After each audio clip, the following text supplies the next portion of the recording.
हैं। In last lecture we discuss the ionic bond. Ionic bond को हमने detail में डिस्कस किया।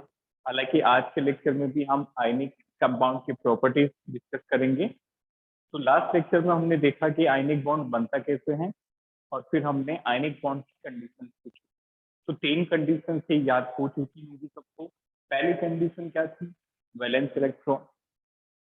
वैलेंस इलेक्ट्रॉन कितने होंगे तो कैटायन बनाएगा और कितने होगा तो एनायन फॉर्म। दूसरी कंडीशन थी बेटा इलेक्ट्रोनेगेटिविटी डिफरेंस। जब इलेक्ट्रोनेगेटिविटी डिफरेंस ज्यादा होगा तो आयनिक बॉन्ड बनना आसान होगा, आयनिक कैरेक्टर ज्यादा होंगे। क्लियर। और तीसरी कंडीशन हमने देखी एनर्जी। तो वहां पे 3 तरह की एनर्जी थी। पहली थी आयोनाइजेशन एनर्जी जो हमें देनी पड़ी। दूसरी थी इलेक्ट्रॉन एफिनिटी जो रिलीज हुई। और तीसरी एनर्जी थी लैटिस एनर्जी जो भी रिलीज हुई। Got it? यहाँ तक क्लियर है सभी को? तो आज के लेक्चर में बेटा आयनिक कंपाउंड की कुछ एग्जांपल्स देखेंगे तो आपको पता भी तो चलेगी कौन सा आयनिक है कौन सा कोवेलेंट है। क्लियर। तो कैसे पता चलेगा आयनिक कंपाउंड? फिर हम बात करेंगे आयनिक कंपाउंड की प्रॉपर्टीज पे।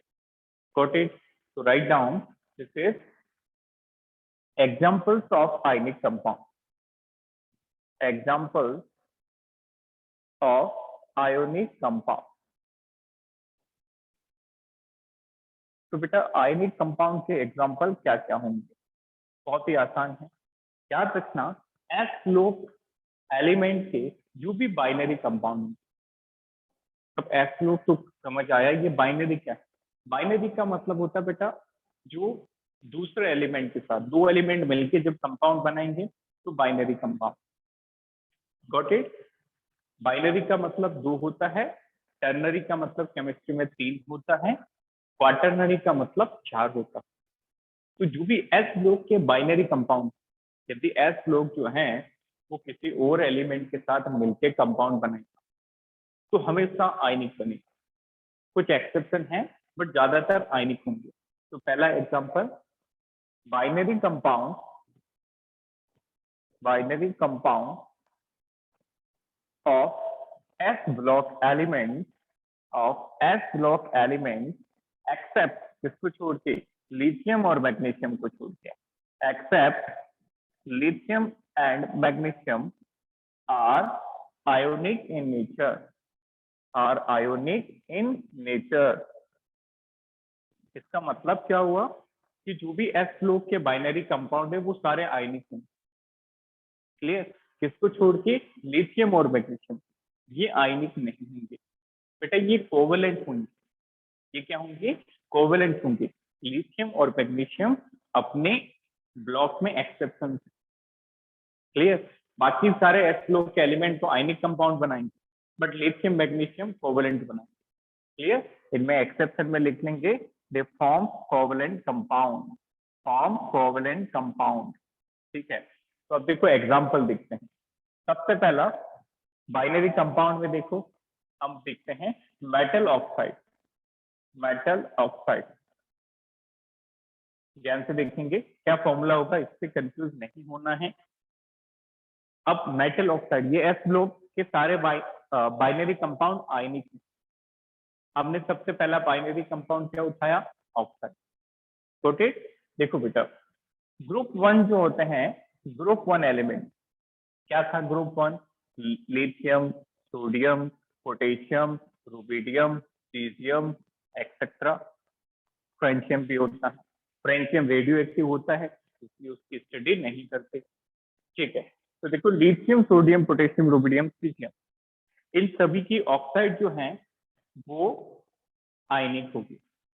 इसके बाद ग्रुप 2 के जो एलिमेंट होते हैं बेटा, ये होता है बेटा, मांगे, कार, स्कूटर, बाप, राजी। कुछ इस तरीके की आपने ट्रिक याद करी होगी। ठीक है। बेरिलियम, मैग्नीशियम, कैल्शियम, स्ट्रोंशियम और बेरियम। ठीक है। अब इनकी ऑक्साइड, ये तो हमने एलिमेंट्स लिखी, ये जब ऑक्साइड बनाएंगे तो इनकी ऑक्साइड आयनिक होगी। अब बात आई कि ऑक्साइड का फॉर्मूला क्या होगा। नाउ याद रखना बेटा ग्रुप 1 वाले एलिमेंट्स पे हमेशा चार्ज आता है +1 और ग्रुप 2 वाले एलिमेंट्स पे चार्ज आता है +2। ग्रुप 1 वालों पे +1, ग्रुप 2 वालों पे +2। ठीक है, अब कोई भी आयनिक कंपाउंड कैसे बनता है? जब चार्ज क्रॉस मल्टीप्लाई करवाते हैं। जैसे ये कैटाइन है, कैटाइन पे X चार्ज है, एनाइन पे Y चार्ज है, क्रॉस मल्टीप्लाई कराया तो ये क्या बन गया बेटा? AYBX, दैट्स इट, ये बन गया कंपाउंड। अब देखो हम इन दोनों के कंपाउंड बनाते हैं। जैसे मुझे बोला जाए लिथियम ऑक्साइड का फॉर्मूला बताओ, लिथियम ऑक्साइड का फॉर्मूला बताओ। लिथियम पे चार्ज क्या आएगा बेटा? +1। लिथियम पे चार्ज क्या आया? +1। ऑक्साइड पे चार्ज क्या होता है? O2 negative. तो क्या फॉर्मूला बन जाएगा? क्रॉस मल्टीप्लाई करवाया, Li2O, लिथियम के साथ में क्या लग गया? 2 और ऑक्सीजन पे 1, this is lithium oxide. Very simple, ये आयनिक हो जाएगा। Got it? अब देखो नेक्स्ट, यदि आपको बोला जाए calcium oxide, calcium oxide, calcium पे चार्ज क्या आता है? +2। देखो सारे ग्रुप 2 के एलिमेंट पे +2 है, कैल्शियम पे +2 और ऑक्साइड पे -2। तो देखो 2 मल्टीप्लाई करेंगे तो दोनों कैंसिल हो जाएंगे, तो सिंपली इसको जोड़ दिया, क्या बन गया? CaO, like that, very simple. Can you tell me what is the formula of calcium, this one, potassium oxide? Anyone? Potassium oxide का फॉर्मूला क्या होगा? बताओ जल्दी से। K2O। Very good, K2O। ये सबको क्लियर हुआ? पोटेशियम पे चार्ज क्या है बेटा? +1, K पे +1 लगा दो। ऑक्साइड का मतलब क्या होता है? O2 negative. दोनों को क्रॉस मल्टीप्लाई करवाया तो पोटेशियम का तो 1 चार्ज, उससे तो कुछ फर्क नहीं पड़ेगा, ऑक्सीजन का 2 यहाँ पे लग जाएगा, तो क्या बन जाएगा? K2। That's it. ये सारे आयनिक हैं। एस ग्रुप के जो भी कंपाउंड होते हैं वो सारे आयनिक होते हैं, किसको छोड़ के? लिथियम और मैग्नीशियम को छोड़ के। अब ये हमने देखा था मेटल ऑक्साइड। अब देखो नेक्स्ट होता है बेटा मेटल फ्लोराइड। मेटल फ्लोराइड मतलब ये मेटल प्लस फ्लोराइड के एग्जाम्पल, जैसे for example sodium fluoride, sodium fluoride. एक बताता हूँ, अगला आप खुद से बता देंगे, बहुत आसान है। सोडियम फ्लोराइड, सोडियम पे चार्ज क्या है? देखो +1, सोडियम पे +1। फ्लोराइड का मतलब होता है बेटा F नेगेटिव। +1 -1 क्रॉस मल्टीप्लाई कराया, कुछ फर्क नहीं पड़ा, सिंपली कंपाउंड क्या बन गया? Na। Very simple. ठीक है, तो इस हिसाब से क्या मुझे आप बता सकते हैं कि कैल्शियम फ्लोराइड का फॉर्मूला क्या होगा? Anyone? Sir CaF2। Very good. ये किस किस को क्लियर नहीं है? क्लियर वाले हाथ खड़ा नहीं करेंगे, हाथ खड़ा करेंगे तो भी मुझे पता नहीं चलेगा। तो किस किस को क्लियर है ये? Any doubt? Ca पे चार्ज क्या होगा बेटा? +2, ये रहा +2। फ्लोराइड पे चार्ज क्या है? -1। क्रॉस मल्टीप्लाई करवाया तो ये 2 इधर लग जाएगा, क्या बन गया? CaF2। That's it. अच्छा, who will tell me the charge formula of potassium chloride? Potassium fluoride का फॉर्मूला क्या बनेगा? एनीवन? पोटेशियम का चार्ज क्या है? फ्लोराइड का चार्ज क्या है? दोनों को कंबाइन करो। एनीवन? सोचो जरा, पोटेशियम पे चार्ज क्या है? +1, दैट इज K+। फ्लोराइड पे चार्ज क्या है? -1। तो दोनों को क्रॉस मल्टीप्लाई किया, क्या बन गया? KF। Very simple. यहाँ पे एक एक्सेप्शन है बेटा, यहाँ पे क्या एक्सेप्शन है? हम बात करें BF2, BF2 बेरिलियम फ्लोराइड, ये आयनिक नहीं होता, ये होता है कोवलेंट। इसको आप एक्सेप्शन में मेंशन करते हैं, this is an exception, this is not ionic, this is a covalent, this is an exception. Got it? अब देखो तीसरा मेटल का हाइड्राइड देखें। Third example is metal hydride. बेटा हाइड्राइड का मतलब होता है हाइड्रोजन पे -1। हाइड्राइड का मतलब क्या होता है? हाइड्रोजन पे -1। जैसे यदि मैं आपको बोलूं सोडियम हाइड्राइड का फॉर्मूला बताओ, सोडियम हाइड्राइड। सोडियम पे चार्ज क्या है, +1, Na+1। हाइड्राइड का मतलब H-, +1 -1 कैंसिल हो जाएंगे, ऐड कर लो तो ये बन गया NaH, like that. Very simple, ये भी आयनिक होगा। कौन कौन सा आयनिक होंगे, H लोग के सारे बाइनरी कंपाउंड, H लोग की ऑक्साइड आयनिक है, चाहे कैल्शियम ऑक्साइड लो, लिथियम, पोटेशियम, सोडियम, कोई भी ऑक्साइड आयनिक होगी। S लोग की फ्लोराइड बनाओ, sodium fluoride, calcium fluoride, magnesium fluoride, ये सारे आयनिक होंगे एक्सेप्ट बेरिलियम। बेरिलियम की फ्लोराइड कोवैलेंट होगी। नेक्स्ट, मेटल की हाइड्राइड सारे आयनिक, जैसे सोडियम हाइड्राइड बना है। Can you tell me what is the formula of calcium hydride, anyone? Cross multiply करके बताओ, एनीवन बताइए। CaH2। वेरी गुड, CaH2 बिल्कुल सही है।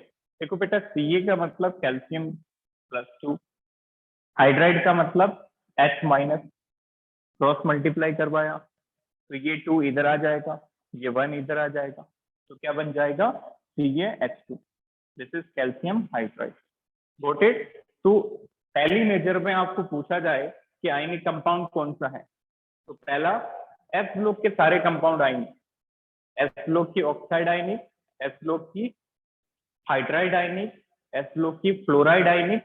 Got it? अब दूसरा कंपाउंड, पहला एग्जांपल हो गया S लोग का, दूसरा ऑक्सी सॉल्ट ऑफ मेटल।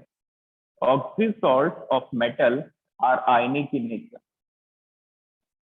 अब बात आई कि ये ऑक्सी सॉल्ट होता क्या, ऑक्सी सॉल्ट क्या होता है? मेटल का तो बना देंगे, बट ऑक्सी सॉल्ट का मतलब क्या हुआ?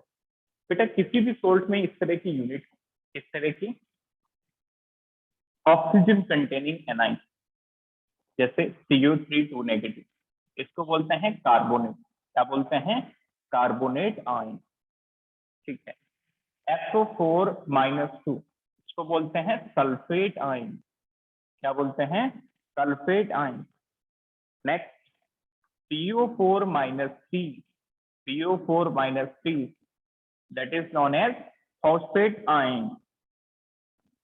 इसी तरह से NO3-1, this is known as nitrate ion. Like ClO4-1, this is known as perchlorate ion, plus chlorate ion. इनको बोलते हैं बेटा ऑक्सी सॉल्ट। दिख रहा सभी को? Carbonate CO3 negative, phosphate CO4 negative, sulphate SO4 negative, nitrate NO3 negative, perchlorate ClO4 negative. I think perchlorate वाला दिख नहीं रहा। चलिए देखो, यहाँ पे है perchlorate, ClO4 negative is perchlorate ion. तो जब ये मेटल के साथ जुड़ के सॉल्ट बनाएंगे तो वो सारे सॉल्ट आयनिक होंगे, चाहे कार्बोनेट का हो, सल्फेट का हो, परक्लोरेट का हो, या फिर किसी और आयन का। Okay, take a screenshot.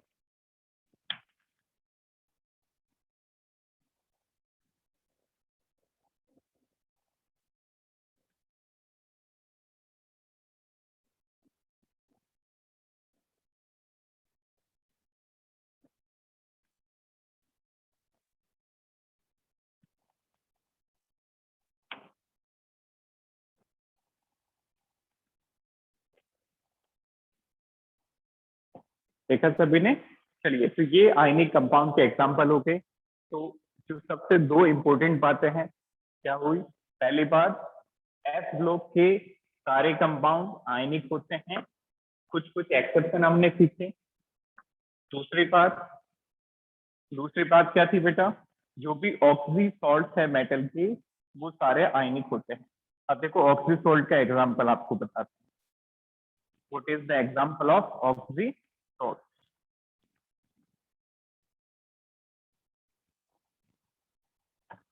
Now all of you learn the oxy ions. Oxy ion तो हमने देख ली, कार्बोनेट, सल्फेट, ये सारे ऑक्सी आयन। अब इनके सॉल्ट देखते हैं। जैसे मुझे बोला गया sodium sulphate, sodium sulphate. Can you tell me what is the formula of sodium sulphate? Sir, Na2SO4. Very good, Na2SO4। ठीक है, कैसे लिखा हमने? सोडियम पे चार्ज क्या है बेटा? +1। सल्फेट का मतलब अभी है सीखा था हमने, SO4 2-। क्या था सल्फेट? SO4 2-। वेरी सिंपल, बस क्रॉस किया, आंसर Na2SO4, लाइक दैट। एक और एग्जांपल, ये हो गया ऑक्सीसोल्ट, ये आयनिक होगा, कंफर्म है, this is ionic. Second, can you tell me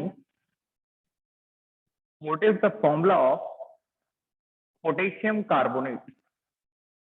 potassium carbonate, Sir, K2CO3. Very good, K2CO3। Potassium पे चार्ज लिखो, ये हो गया K+, कार्बोनेट आयन बनाओ, CO3 नेगेटिव, क्रॉस मल्टीप्लाई किया, बन गया K2CO3। Got it? Fine. So can anyone tell me what is formula of sodium nitrate? बस फॉर्मूला बताना, that's it. Sodium nitrate, who will tell me? NaNO3. NaNO3। Sodium पे charge क्या है? +1। Nitrate पे charge क्या है? -1। तो जब भी चार्ज बराबर होते हैं तो कैंसिलाइज हो जाते हैं, just add up. Na is sodium, NO3 is nitrate, तो डायरेक्टली ऐड कर दिया, बन गया NaNO3। Got it? तो ये बातें हो गई एग्जांपल की। अब आयनिक कंपाउंड में सबसे लास्ट हम पॉइंट डिस्कस करेंगे, that is properties of ionic compound. ये इंपॉर्टेंट है, ये एग्जाम में पूछी जाती है। Write down properties of ionic compound. Properties of ionic compound. तो बेटा आयनिक कंपाउंड की क्या क्या प्रॉपर्टीज होती है? सबसे पहली प्रॉपर्टी आप लिखेंगे, that is physical state. Physical state, इस फिजिकल स्टेट का मतलब होता है कि आयनिक कंपाउंड कैसे एग्जिस्ट करता है, सॉलिड फॉर्म में, लिक्विड फॉर्म में, या फिर गैसियस फॉर्म में। ये देखा गया है बेटा कि आयनिक कंपाउंड में आयनिक बॉन्ड होता है और वो सबसे स्ट्रॉन्ग होता है। सबसे स्ट्रॉन्ग होगा तो बताओ आयनिक कंपाउंड किस फिजिकल स्टेट में रहेंगे? सॉलिड में, Sir, लिक्विड में, solid. या गैस? वेरी गुड, बिल्कुल सही है बेटा, सॉलिड में रहेंगे, क्योंकि जो सबसे स्ट्रॉन्ग है वो तो सॉलिड ही है। क्लियर? एक मुक्का मारोगे सॉलिड को तो खुद को ही लगेगी, उसको तो कुछ फर्क पड़ेगा नहीं, क्योंकि फोर्सेस वहां पे स्ट्रॉन्ग है, काफी रिजिड है वो। तो इसी कारण ये देखा गया है, आयनिक बॉन्ड स्ट्रॉन्ग होने के कारण जो ज्यादातर आयनिक कंपाउंड है वो ठोस अवस्था में पाए जाते हैं। अच्छा, आपको अलग लग रहा होगा सर ये ठोस अवस्था क्या है? बेटा सॉलिड स्टेट को हिंदी में क्या कहते हैं? ठोस अवस्था। ठीक है, अब देखो, सबसे पहले हम एक आयनिक कंपाउंड का स्ट्रक्चर बनाते हैं। आयनिक कंपाउंड में आयन है, ये तो हमने देख लिया। क्या दो ही आयन है? No, large number of ion है, बहुत सारे आयन है। इस तरह से प्लस, फिर माइनस, फिर प्लस, फिर माइनस, इस तरह से चलता रहेगा सिलसिला, minus plus again minus plus, like that.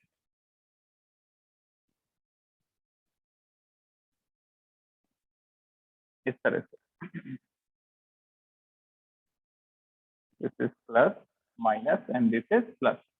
ठीक है बेटा, ये जो होता है आयनिक कंपाउंड में आयन का जो अरेंजमेंट होता है वो काफी रेगुलर होता है। एक प्लस के बाद माइनस मिलेगा, फिर माइनस के बाद प्लस मिलेगा। क्लियर? क्योंकि ऑपोजिट चार्ज होगा तो अट्रैक्टिव फोर्सेस होगी, और सेम चार्ज हो गया, प्लस के पास प्लस आ गया तो लड़ाई हो जाएगी। Getting my point? प्लस के प्लस प्लस आ गया तो रिपल्सन आ जाएगा, और रिपल्सन के कारण अनस्टेबल हो जाएगा। तो एक प्लस और एक माइनस अल्टरनेट। ये जो स्ट्रक्चर होता है बेटा, इसको बोलते हैं क्रिस्टल लेटाइस। क्या कहते हैं?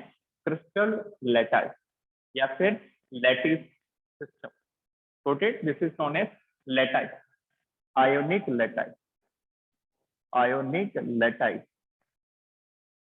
like that. This is known as ionic lattice. Put it. So write down. Physical state में लिखेंगे. Ionic compound contains ions. Ionic compound contains ions which are arranged in contains ions which are arranged in a regular pattern, which are arranged in a regular pattern, known as ionic lattice, known as ionic lattice. Clear? लिखा सभी ने? In ionic compound, ions are arranged in regular pattern or regular arrangement known as ionic lattice. तो यहां तक तो सबको clear होगा. अब ये दोनों आयन से बेटा और आयंस के बीच में जो फोर्सेस हैं, जैसा मैंने बताया, सबसे स्ट्रॉन्गेस्ट होती है. स्ट्रॉन्गेस्ट फोर्सेस होने के कारण ये सॉलिड स्टेट में एग्जिस्ट करते हैं. Got it? तो नेक्स्ट लाइन में लिखें. Most of the ionic compound exist in solid state,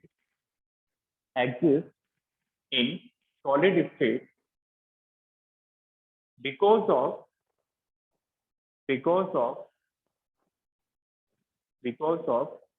strong forces of attraction. Most of the ionic compound exist in solid state because of strong electrostatic forces of attraction. Strong electrostatic forces of attraction. ये word याद रखें बेटा. यहाँ पे हमने सिर्फ forces नहीं लिखा है, क्या लिखा है? Electrostatic forces. अब इलेक्ट्रोस्टैटिक फोर्स का मतलब होता है बेटा जो फोर्स दो ऑपोजिट चार्ज के बीच में लगते हैं. What is meaning of electrostatic force? The force between two opposite charges. Force between two opposite charges.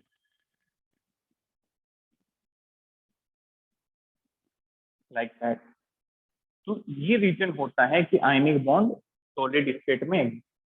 सारे आयनिक कंपाउंड, कोई एक्सेप्शन होंगे जरूर, बट ज्यादातर जो आयनिक कंपाउंड हैं वो सॉलिड स्टेट में पाए जाते हैं, क्योंकि उनके बीच में जो फोर्सेस होती हैं, कौन सी होती है बेटा? स्ट्रॉन्ग इलेक्ट्रोस्टैटिक फोर्सेस, और ये सबसे स्ट्रॉन्ग होती है.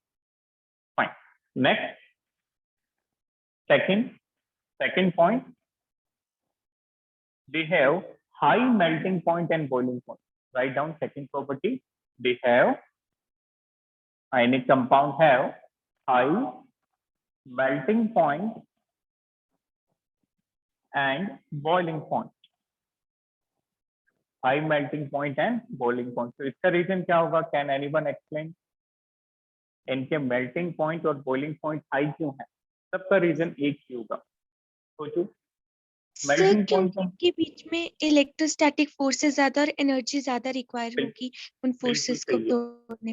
Very good. मेल्टिंग का मतलब क्या होता है? किसी चीज को पिघलना. कैसे पिघला जाता है? हीट देके. Isn't it? उसको हीट देके उसको ब्रेक किया जाता है, और ब्रेक करने पे वो मेल्ट होता है. अब जैसा हमने देखा आयनिक कंपाउंड के बीच में फोर्सेस स्ट्रॉन्ग है, इसके कारण हमें उसको तोड़ने के लिए, उसको ब्रेक करने के लिए ज्यादा हीट की रिक्वायरमेंट, और ज्यादा हीट की रिक्वायरमेंट होगी, इसका मतलब मुझे ज्यादा से ज्यादा टेम्परेचर अटेन करना पड़ेगा. आपको याद होगा कि टेम्परेचर एक हीट की फॉर्म में एनर्जी होती है. जितना ज्यादा टेम्परेचर उतना ज्यादा हीट. Got it? तो next point, they have high melting point and boiling point. Again the reason is same, because of strong electrostatic force of attraction. Strong electrostatic forces of attraction. That's it. Number 3 point ये कहता है कि ionic compound hard होते हैं और ये brittle होते हैं. थर्ड पॉइंट क्या है? Ionic compound are hard and brittle.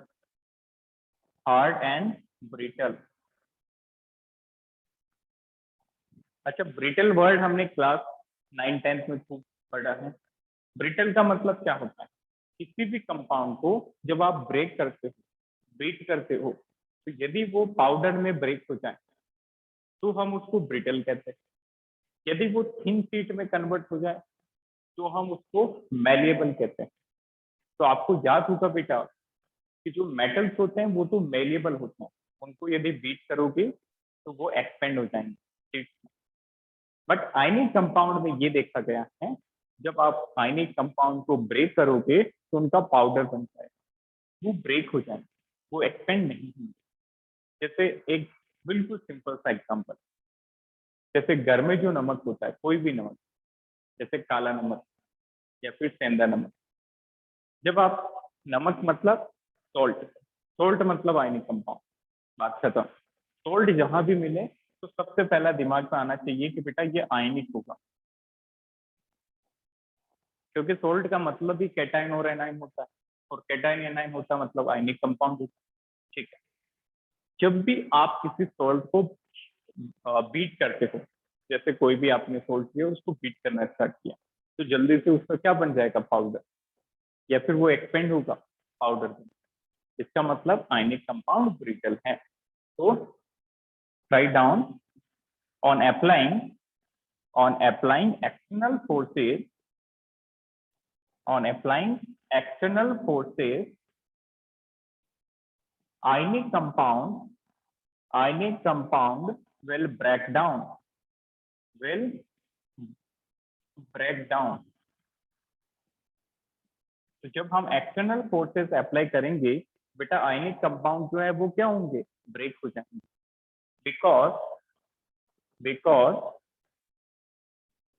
One layer one layer is displaced over other। इसको समझना अच्छे से, बहुत इंपॉर्टेंट है। क्यों वो ब्रेक होते हैं? इसका reason, because one layer is displaced over other,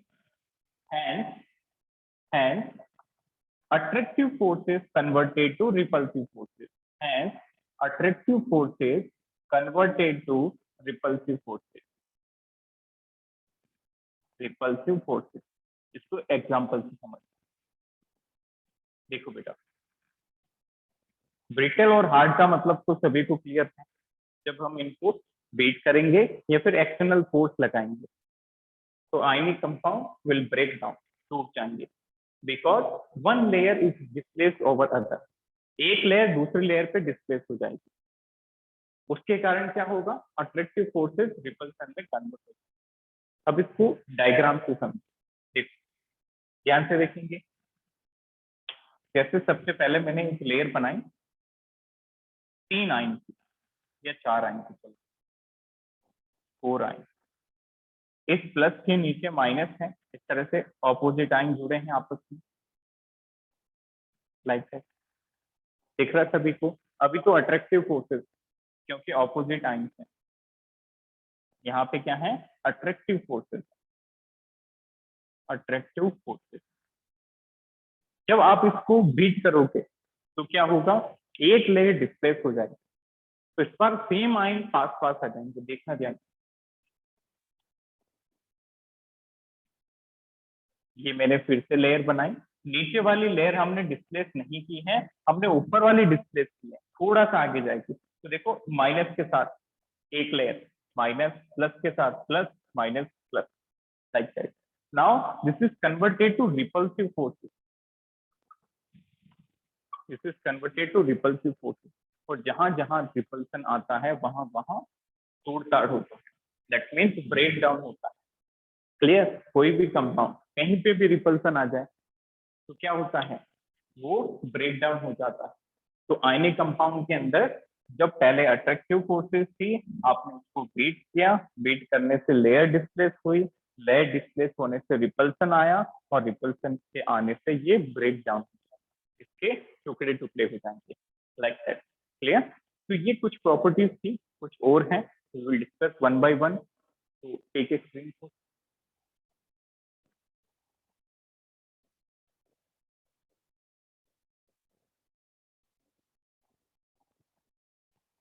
तो यहाँ तक कोई डाउट? बिल्कुल सिंपल प्रॉपर्टीज हैं।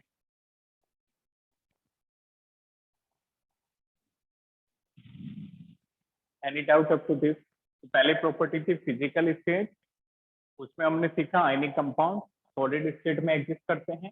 दूसरी प्रॉपर्टी थी that is we have high melting and boiling point, क्योंकि फोर्सेस स्ट्रॉन्ग है, स्ट्रॉन्ग फोर्सेस होगी तो मेल्टिंग पॉइंट बॉइलिंग पॉइंट दोनों ही ज्यादा होंगे।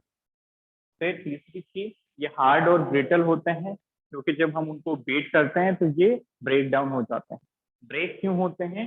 पहले अट्रैक्टिव फोर्सेस होती है और उसके बाद जब आप एक्सटर्नल फोर्स अप्लाई करोगे तो लेयर डिस्प्लेस होगी और डिस्प्लेस होने के कारण सेम चार्ज पास पास आ जाएंगे और वो ब्रेक हो जाएगा। That was the third property. तो देखिए बेटा प्रॉपर्टी नंबर 4 क्या कहती है? That is conductivity. Property number 4 कहती है कि आयनिक कंपाउंड कंडक्टिव होंगे या फिर नहीं। तो let us discuss that property number 4।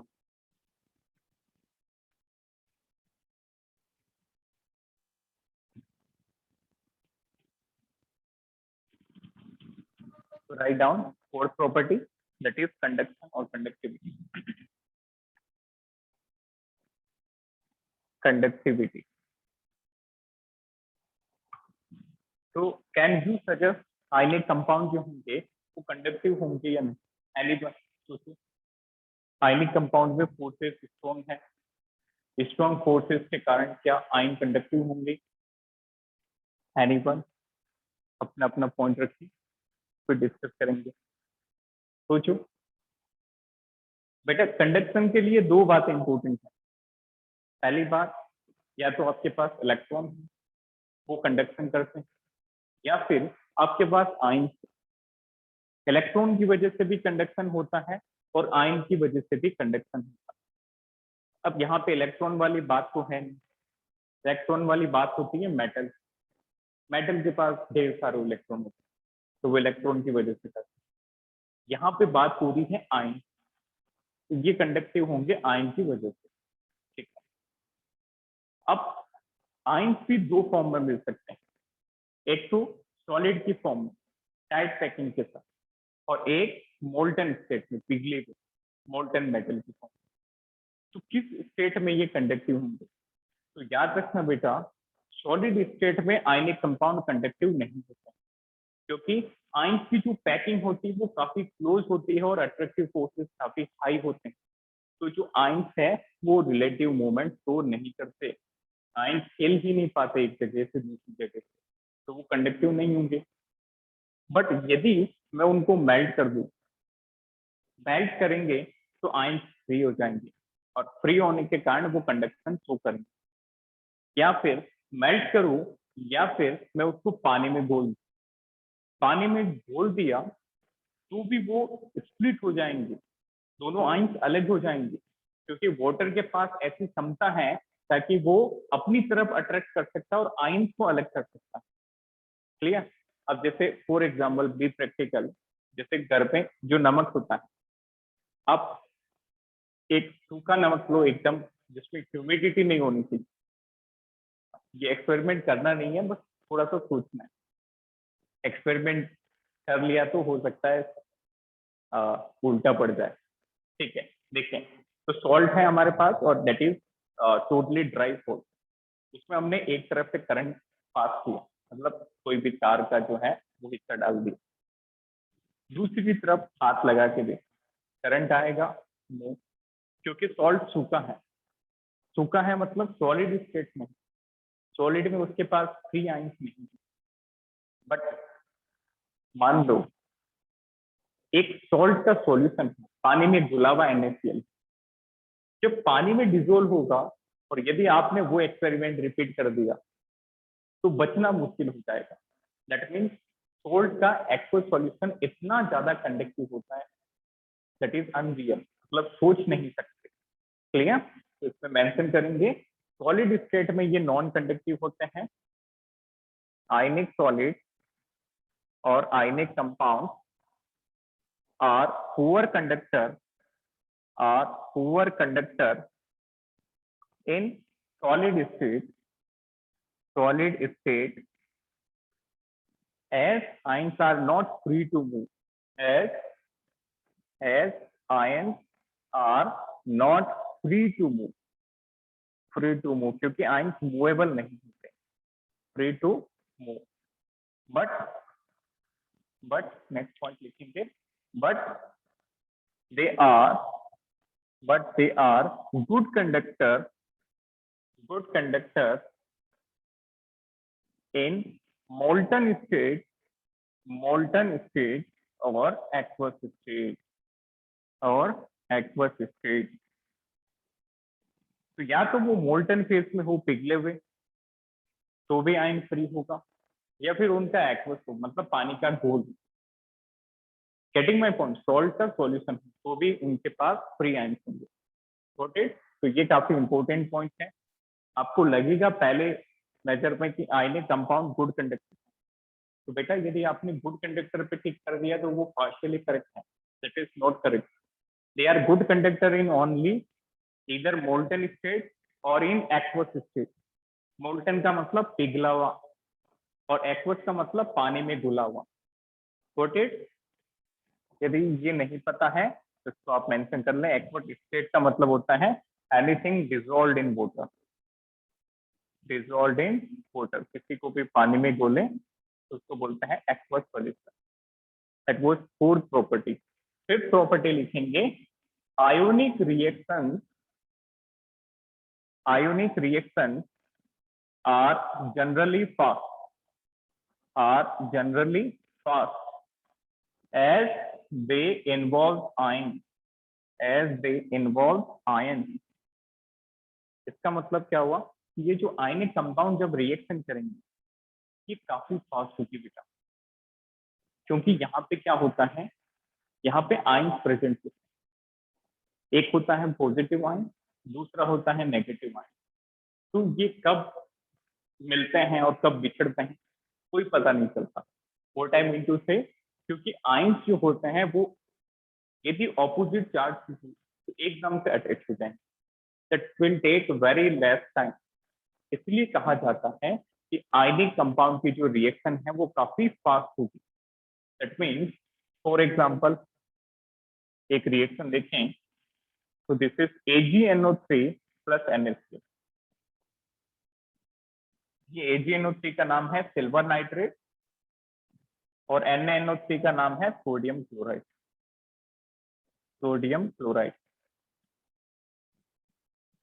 पहली नजर में देखने पे आयनिक लग रही है, क्योंकि अभी डिस्कस किया ऑक्सीसॉल्ट आयनिक होते हैं, नाइट्रेट एक्सिसॉल्ट है आयनिक, NaCl सोडियम एस लोग का एलिमेंट है।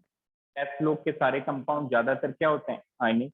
दोनों आयनिक है, इनमें आयन क्या है बेटा, इसमें आयन है Ag प्लस और यहाँ पे है NO3 माइनस, यहाँ पे है Na प्लस आयन और यहाँ पे है Cl माइनस। तो जब इनके सॉल्यूशन में झांकोगे तो ये आयंस की फॉर्म में टूटे हुए मिलेंगे, और जब आप इन दोनों को मिक्स कर दोगे, जैसे हमारे पास ये अलग सॉल्यूशन था, ये अलग सॉल्यूशन था, जैसे ही हमने इसको मिक्स किया तो ये जल्दी से आयन एक्सचेंज हो जाएंगे। Ag की जगह Na आ जाएगा और NO3 की जगह Cl, तो क्या बन जाएगा ये AgCl plus NaNO3 like that. तो आयनिक रिएक्शन इसलिए फास्ट होती है क्योंकि आयन जल्दी से अटैच हो जाते हैं। Got it? And last property of ionic compound, that is solubility। अब इसमें एक लाइन लिखूंगा, वो आपको हमेशा याद रखनी है। क्या है वो लाइन? Like dissolve like. इसका मतलब क्या हुआ, जो जैसा है वैसे में घुलेगा। Be practical.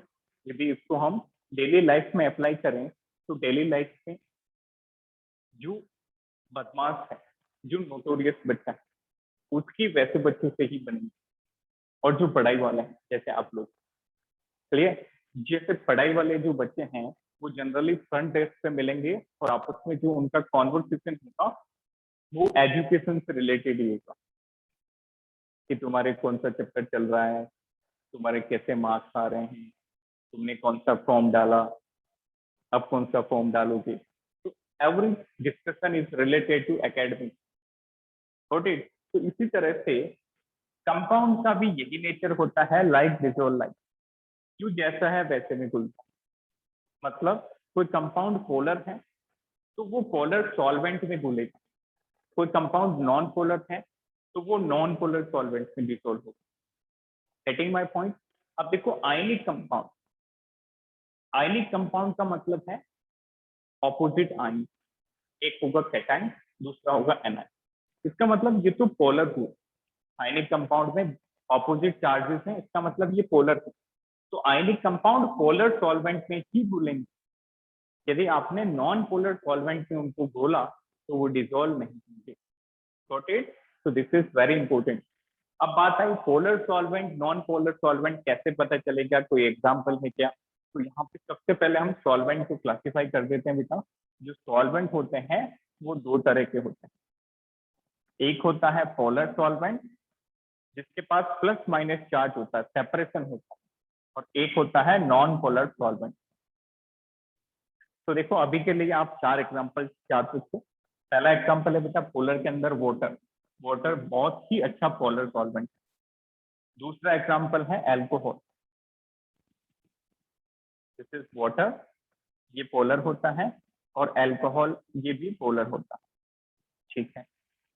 अब नॉन पोलर के एग्जांपल इसमें फर्स्ट वन CH2, CH2 इसका नाम है बेटा कार्बन डाइसल्फाइड। क्या नाम है?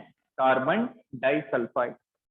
दूसरा एग्जांपल CCl4, इसका नाम है कार्बन टेट्राक्लोराइड। लिखो इसको, कार्बन टेट्राक्लोराइड, ये भी नॉन पोलर। ठीक है। जैसे एक और एग्जांपल याद रख सकते हो, इसका एग्जांपल होता है बेटा बेंजीन C6H6, इसका फॉर्मूला होता है, नाम है इसका बेंजीन।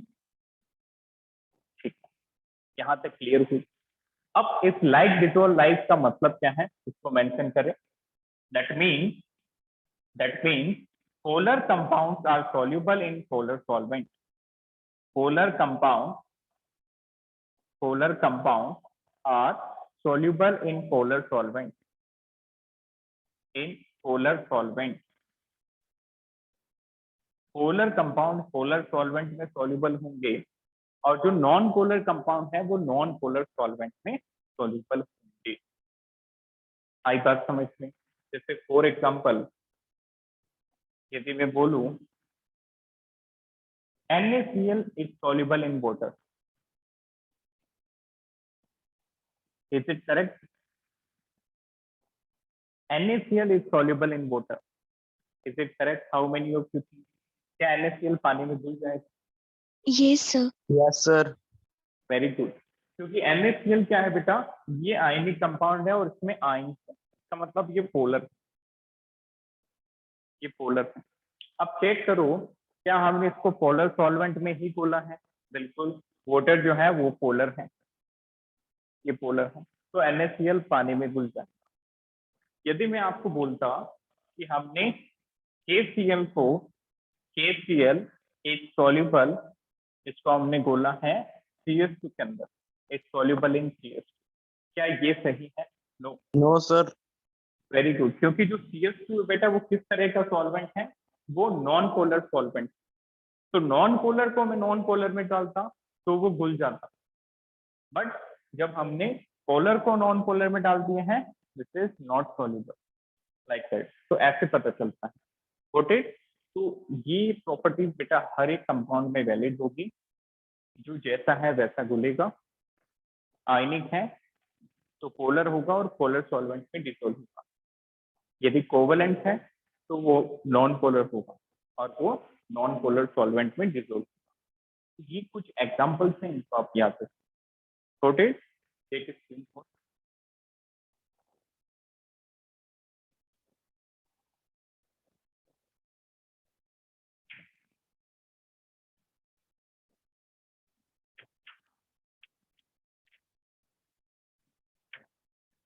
तो ये आयनिक कंपाउंड जो है बेटा, ये फुल डिटेल में कंप्लीट हो चुका है। ये सारी बातें आपको याद रखनी है आयनिक कंपाउंड से related, right from the method of formation, कैसे वो बना था, कंप्लीट ट्रांसफर किया इलेक्ट्रोपॉजिटिव से इलेक्ट्रोनेगेटिव की तरफ। उसके बाद हमने कंडीशंस देखी कब वो आसानी से बनेगा, ठीक, एनर्जी की टर्म में सीखी, इलेक्ट्रोनेगेटिविटी की टर्म में कंडीशंस देखी। Then in today's lecture we discuss examples of ionic compound and then we deal with the properties of ionic compound. Okay, next देखेंगे दूसरा टाइप का bond that is covalent bond. तो heading डालें, second type of bond is covalent bond.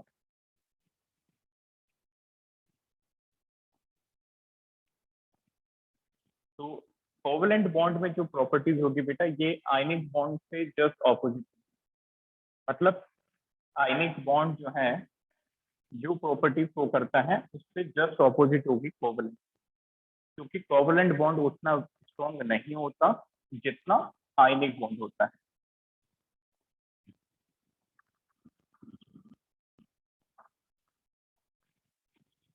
तो right down, next type of bond is covalent bond. This is covalent bond. सभी को idea है कैसे बनता है? By the equal sharing of electron between two bonding atom. यदि bond बनाने वाले एटम्स के बीच में इलेक्ट्रॉन की बराबर की भागीदारी हो, इक्वल शेयरिंग हो, तो कोवेलेंट बॉन्ड बनता है। बट आयनिक में उल्टा था, आयनिक में कंप्लीट ट्रांसफर था, एक तो दे रहा था और दूसरा ले रहा था, शेयरिंग की बात नहीं थी, आयनिक में ट्रांसफर की बात हो रही।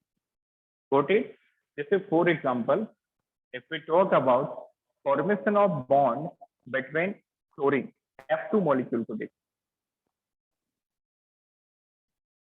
वेरी सिंपल बेटा, फ्लोरीन का कॉन्फ़िगरेशन याद हो गया होगा सभी को। इसके अंदर वाले में 2 इलेक्ट्रॉन होते हैं और बाहर वाले में 7 इलेक्ट्रॉन। वैलेंस इलेक्ट्रॉन कितने होंगे? 7। बनाओ 7 इलेक्ट्रॉन, कुछ इस तरह से, लाइक दैट। अब इसको 8 करने के लिए क्या चाहिए? या तो एक इलेक्ट्रॉन कहीं से मिलता है या फिर एक इलेक्ट्रॉन कहीं से शेयर हो जाए, ठीक है। अब देखो मिलने वाली बात तो है नहीं, क्योंकि ट्रांसफर कब होता है? जब इलेक्ट्रोपॉजिटिव और इलेक्ट्रोनेगेटिव आपस में बॉन्ड बनाते हैं, दोनों ही फ्लोरीन है, तो कौन अपना इलेक्ट्रॉन देना चाहेगा? यदि दे भी देगा तो इसका तो भला हो जाएगा, बट इसका भला नहीं हो पाएगा, मतलब इसका ऑक्टेट पूरा हो जाएगा, इसका ऑक्टेट नहीं हो पाएगा। 7 है, एक दे दिया तो 6 हो जाएंगे और इसके पास 8 हो जाएंगे। तो यहाँ पे ट्रांसफर वाली बात नहीं, तो यहाँ पे क्या बात होगी? यहाँ पे शेयरिंग वाली बात होगी। ये जो फ्लोरीन है ये अपना एक इलेक्ट्रॉन देगा, ये अपना एक इलेक्ट्रॉन देगा और दोनों आपस में शेयरिंग से एक बॉन्ड बना लेंगे। अब ये जो शेयर्ड इलेक्ट्रॉन है ये दोनों एटम्स की प्रॉपर्टी, ये इस फ्लोरीन के भी है और इस फ्लोरीन के भी। अब काउंट करो इनके पास कितने इलेक्ट्रॉन होंगे? 2 2 4 2 6 और 2 शेयर्ड इलेक्ट्रॉन कितने हो गए? 8। That means octet is completed. इसी तरह से इसमें देखो 6 अनशेयर्ड इलेक्ट्रॉन है और 2 इलेक्ट्रॉन शेयर्ड है, दैट मींस इस फ्लोरीन का भी ऑक्टेट कंप्लीट है। तो आई बात समझ में, what is covalent bond? Write down the definition, a bond formed by a bond formed by equal sharing of electrons, equal sharing of electrons, equal sharing of electrons between atoms of similar electronegativity. Similar electronegativity. This is very important. Atoms of similar electronegativity.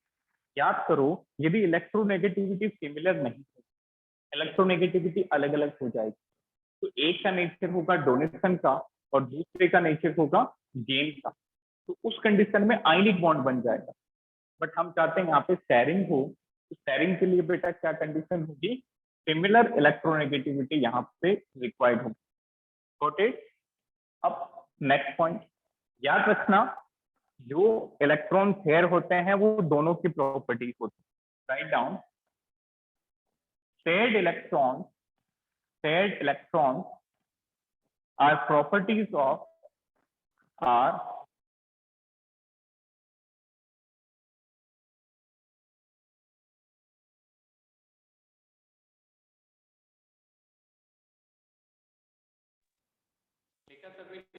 paired electrons are properties of both atoms, दोनों में count होंगे। Clear? जैसे हमने electrovalency पढ़ा था ionic compound में, इसी तरह से कोवलेंट बॉन्ड में कोवैलेंसी होता है। Now what is covalency? एक बार इलेक्ट्रोवैलेंसी को याद करो। इलेक्ट्रोवैलेंसी का मतलब था कि कितने इलेक्ट्रॉन मेटल देता है या नॉन मेटल कितने इलेक्ट्रॉन लेता है। तो कोवैलेंसी क्या होगी बेटा? एटम कितने इलेक्ट्रॉन शेयरिंग के लिए, वेरी गुड, बिल्कुल सही, कितने इलेक्ट्रॉन एटम जो है वो शेयरिंग के लिए दे रहा है, ये होगी covalency. That means number of electron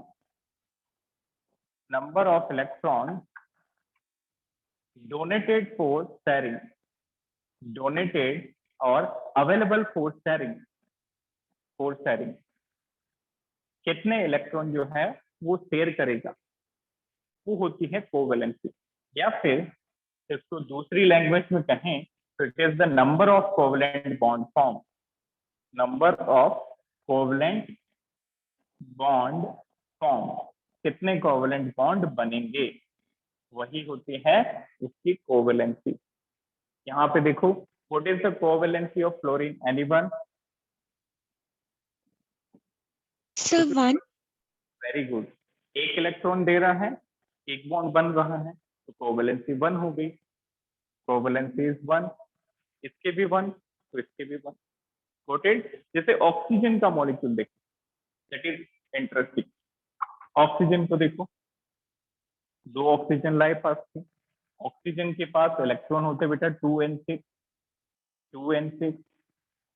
देखो इसके वैलेंस शेल में 6 इलेक्ट्रॉन, इसके पास भी 6 इलेक्ट्रॉन, बनाओ 6 इलेक्ट्रॉन, 2 4 6, 2 4 6, like that.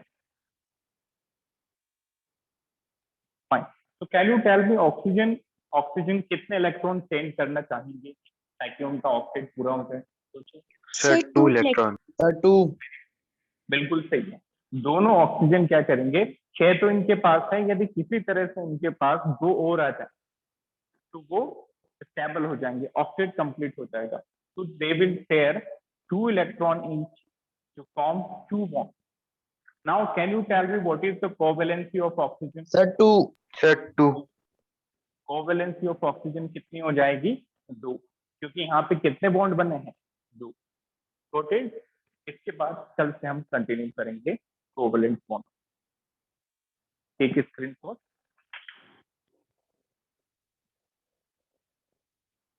तो आज के लेक्चर में कोई doubt, any doubt in today's lecture? No sir. Fine. No sir. तो एक बार इसको अच्छे से पढ़ना बेटा, और आई थिंक कल का लेक्चर मैंने फॉरवर्ड नहीं किया था, तो I will share that lecture. यदि वो मिस हुआ है या फिर कुछ छूटा है तो आप रिकॉर्डिंग से देख के कवर कर लीजिएगा। नोट्स आप साथ साथ प्रिपेयर करते रहें और चैप्टर को साथ साथ पढ़ते रहें। ठीक है? जब भी डाउट आए तो शेयर कर सकते। Thank you, have a nice day.